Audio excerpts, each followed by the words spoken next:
cho mấy cái anh bên đường cứ ngó theo em hoài.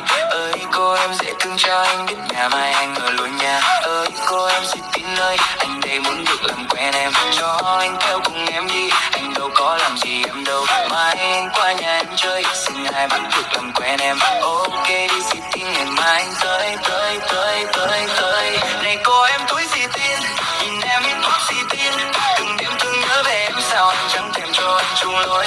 Chào em cô gái xì tin, vì sao chẳng muốn làm quen, từng đêm thương nhớ về em mong sao đến gần nhìn quá xa.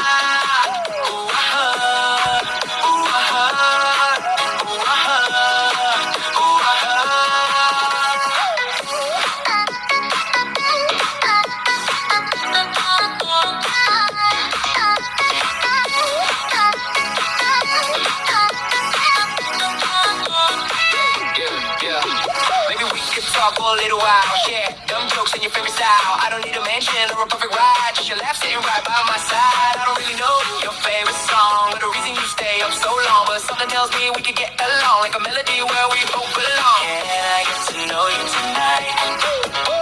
Maybe hold your hand under city lights. We can take it slow, we got all night. Everything about you feels so right. Girl, I'm nervous, but I gotta try. Cause your smile got me hypnotized. If love starts with a simple hi, and baby let me be your type.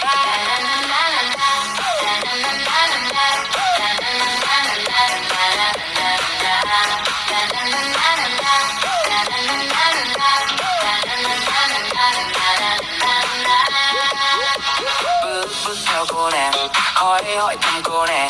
Em ơi em ở đâu cho anh biết nhà anh đưa về cho mấy cái anh bên đường cứ ngó theo em hoài.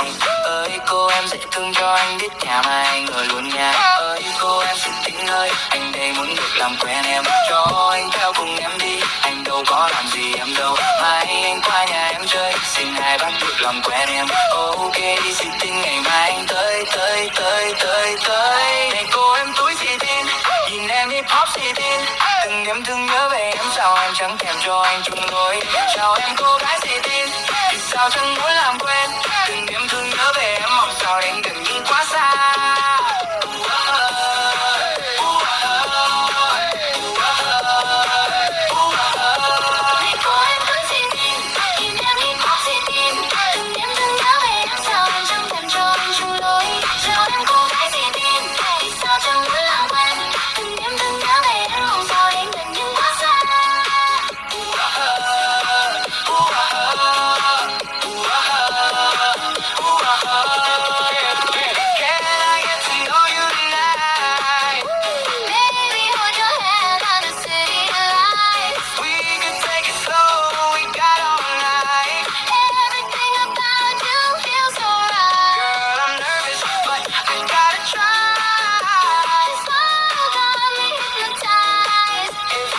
Start with